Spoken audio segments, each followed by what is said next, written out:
Assalamu alaikum wa rahmatullahi wa barakatuh. Welcome, guys. Today we're going to discuss a particular individual. His name is Vela. This Vela is a Christian apologist that recently became an atheist. And he became an atheist not because of, according to what is explained anyway, he got to a point in his life where he couldn't continue believing. He lost his faith. And he couldn't pretend anymore, so he just gave up. And he came out and he said it to people. Now, I want to point out some things for you guys in this video, so that you will know that it's not all the people, all of us that we're calling to doing dawah or all these things that you should literally follow on every single point. You don't know what's going on in the heart. You don't know what people are struggling with, doubts and other things. They just come out and put up a face. I'm not saying it's disingenuous, but it doesn't, just because I'm calling people to my religion, it doesn't mean I'm not dealing with issues. You see? Because this kind of cases where someone that has defended it for so long, he has a presence, he has been defending Christianity and calling to for so long, bro. And all his position, and by the way, he still did all the arguments that he has, he still believes them in the sense that they are still valid. And he has not seen a defeater for those arguments. Do you understand what that means? His position that he has been defending is still the most rational, according to him, compared to the other positions. But there's something extra, the belief, that faith. That one is not something, it's not an argument. It's a step that you have to take. It's not an argument. That one is not an argument. It's between you and God. God sees in your heart. So, first of all, the first advice you should take from this is that don't hang your belief on individuals. Don't hang your belief on individuals, because you might actually have stronger faith than them. And they are the ones that know all the arguments. But your faith is stronger. It doesn't mean you shouldn't, like, there's also the flip side where you just have a blind faith. If you have a blind faith and you're wrong, then it's just as bad. But if you have faith and you still believe in God, still have that will to believe. You know, I talked about this before. The will to believe. If you still have that stuff, hold on to it. Hold on to it. A lot of people defend, but they don't have it. You can lose it at any point. It's not something that you can lose that. So you have to guard it. You see, this is another thing. People like this Vela, he knows all the arguments. I'm not joking. Like, he can defend it better than even people that still believe it today. Those positions. He can defend it. He has done a lot of debates where he comes and he defends those positions, but he ends up losing his faith because there are other things about life. And also that extra thing I talk about, that faith, that belief is an extra step you have to take. And you have to have a real connection with God in a way. You have to have that belief that I'm taking that, I believe in all this. You see, you have your arguments and then you say, I believe in that. That's the extra step. I'm not joking. It's not just on the surface level. I really believe that. No matter what the issues is going to be, I'm going to stay here. Okay? So, now, you see, I'm not making this video because he's a Christian and stuff. There might be millions. See, I've dealt with my own issues before. I'm sure there are many Muslims or apologists that are dealing with some of these issues too. See, you cannot, how will I say this? Only Allah will know that, by the way. But I'm sure there are some people dealing with doubt, but they still have to defend it because, this is where we are. But they don't have that extra belief. That's why belief is not actually, is a very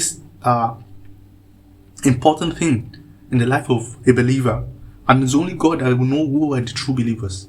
So if you want to test if you're a true believer, it's inside. You will just know. You cannot deny, you cannot lie to yourself. By the way, once you lose it, you will know that you've lost it. When you don't really believe, you will know. First of all, it might show in your actions. For instance, you might not be praying Salah anymore.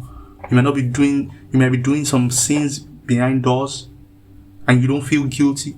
You don't feel the presence that someone is watching you. Once you start losing that, it might show in your actions, but sometimes it might not. You might be still following the convention just because of people around you, but you've really lost it. And you see, This is where I bring existentialism into it. I've been discussing existentialism. That's one way you can get it back, in my own opinion. When you understand that, why are you even having these doubts? What got you to that level? You see, you were looking for something that maybe is beyond your reach. Some kind of truth that is irrefutable. Maybe that's what you were looking for.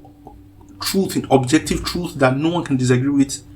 But when you see many people disagreeing with you, you feel like, wait, is there something wrong with what I believe in? Something like that. So I think you have to calm down a little bit and understand that the dichotomy between believing and not believing, that's the choice you have to make. If you bring existentialism into it, it's okay to believe. Once you understand that it's okay to believe, I think you can stay. You can stay. And funny enough, it's not like he's rejecting God and stuff like that. He said he still believes in God. He's just rejecting Christianity. You see? Funny enough. But you see, it's deeper than that. But me, I just felt it personally because as someone that is also calling to a religion like Islam, I'm defending Islam, right? And many other brothers are doing the same thing. People often don't know that. People are just defending. Sometimes it's for themselves. To just validate it for themselves. That's why they are defending. Because when someone attacks you, you want to defend, you'll be like, I hold that view. I need to respond to that. When I started it was similar to that. I felt like I was watching too many Christian videos against Islam. And I felt like, are we just going to keep quiet? We need to respond to these people. Something similar. But along the way, I discovered some kind of things I never knew before. This experience, I cannot trade it for something else. I cannot say I wish I didn't go through this journey. I am still on the journey. I'll not trade it for anything else. Because the things I've discovered, they have opened my eyes to some other things. Okay? There were points where I was really down. And alhamdulillah, I got out of it. Okay? Bidnillah. And you see, it's a constant struggle till you die. Because to me, it's all part of the whole test of life anyway. Like, it's not supposed to be something easy, is it? It's not like you're not going to have doubts. Especially in the world we live in, with the amount of information out there. God needs to be helping you somehow. And you too, you need to be very mature in your thinking. You cannot be emotional. If you are emotional a little bit, it can throw you to the other side. I'm telling you. If you put emotions in there, it can affect you. You have to be kind of objective, very, very objective, and understand that your belief is not something you can make an argument for. Do you understand? You can make arguments for arguments, but the belief, that extra step, you cannot fake it. It has to be authentic. And if you're Muslim and you're having doubts, to me, you should study. One of the things that helped me is the Aqidah. Go and study Aqidah. The Ashari Aqidah. That's one I know. Go and study the Ashari Aqidah. I told you see that doctrine I was talking about, that theory of Kasb. It helped me to now, because I started rationalizing some kind of things I didn't need to. But when I understood that, I need to give up all of this. I need to give up my power. I need to give up because I was doing too much. I was trying to force things, but then I realized no, this is not going to work because it led me to another way. But when I saw this way is not good for me, I felt it inside. And then by reading books and you don't know where the help can come from, and it's Allah ultimately anyway. When I saw that William James will to believe, that concept of the will to believe, I still felt like things were wrong. So immediately when I almost was having doubts, the first thing that came to me was go and do bad stuff. Because you better enjoy it before it's over. That's the first thing I wanted to do. Let me just go and enjoy myself. I'm young, let me go and do whatever I like. And then anytime I do those things, I felt bad. What is this wrong? What am I doing? Even I felt in a way that even if there was no God, this is still nonsense. Do you know that feeling? That even if I'm saying that there's no God anymore, this is still absolutely terrible, what I'm doing. I don't like this stuff. And then I saw the futility of it. the futility of living religion for the life of this world is, to me, is worse. Reality is worse. Reality without God is worse. Because the reality doesn't make sense. You're not going to get things your way every single time. You're just going to accept it, and that's the absurd. I talked about this anyway. But the thing about this conversion is that it goes to show that apologists are not immune to this.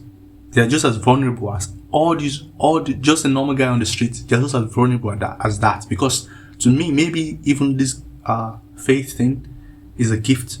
It's a gift from God. To believe is a gift from God. And if you lose your belief, maybe you need to connect to God authentically. And when we call to rationality, I don't even know how to talk about this issue, because it's not something so simplistic that you can lay out like a formula. It's complicated and can happen to anybody. Just like anyone can just believe tomorrow. An atheist has been an atheist for forever can just suddenly switch and he believes. Just like that, someone that believes can tomorrow not believe anymore. And I think if you study, I can give you some things that might help you if you are going through doubts. But how do I know that those are the things that worked?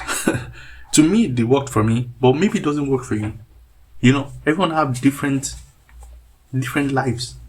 And each individual, I think this is one of the things, this is one of the first principles. You as an individual, you are responsible for yourself. If you understand the idea of responsibility, maybe that can help you. Okay? Responsibility in the sense that I exist, that's a fact. And I'm responsible for everything that I do. So now the idea of this is one proof for the existence of God, is that I want to be responsible for everything that I do. Every action, every good, every bad thing I do, I'm responsible for it. But holding on to this banner of responsibility in a meaningless world is nonsense. Let's say there was no God and you are saying I want to be responsible. Whether you're responsible or not is nonsense. Do you understand? That's why you need a ground that will ground that your craving for meaning, your craving for responsibility. You need God to ground that. You have hope.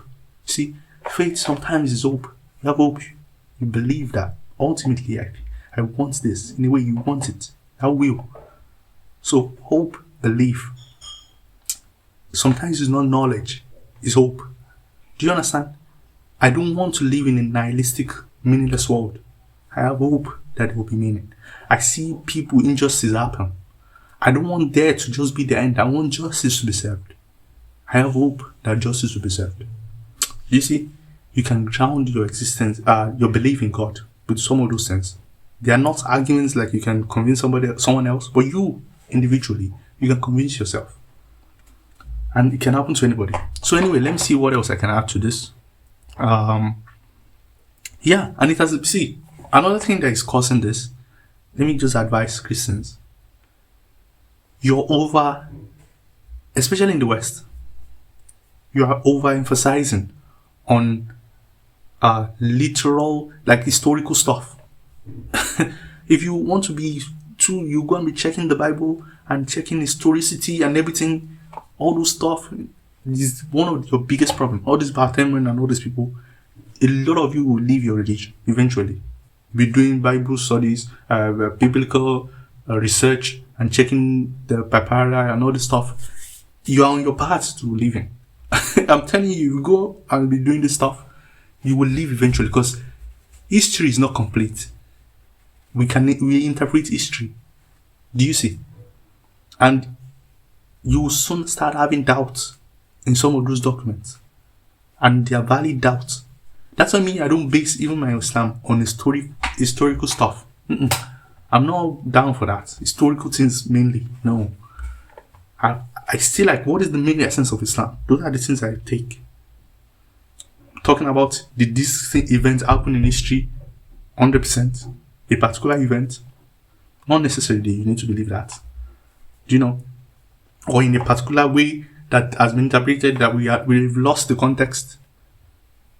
A lot of people want to hold on to that, but maybe not you, a modern person. You might not be able to hold on to those things. And once you see that tension, you might want to leave. But if you're mature enough, you understand what I'm saying. They will pressure you to try and make you believe those events, particular events, or the interpretations of them. But if you can just hold off and like, see, I'm on my own. I'm about to lose my belief here. I'm about to lose my faith here. I'm not going to let you do that because of one particular historical point that you're banging on about. So, over being too analytic, analyticity, when you are just analytic for the sake of it, it can make you lose your faith. Because that, I told you, your belief, that extra step that you're going to take, is not something analytic. It's not something you will deduce logically. It's just, you've already seen the argument, then you are drawn to it, and then you accept it, and you have hope in it. Do you see? We hope that this world is not the end. You see? That's hope. Different people have different levels of how they believe in that. And when you talk to an atheist, he would think this is ridiculous. The idea that you have hope, he would think it's ridiculous.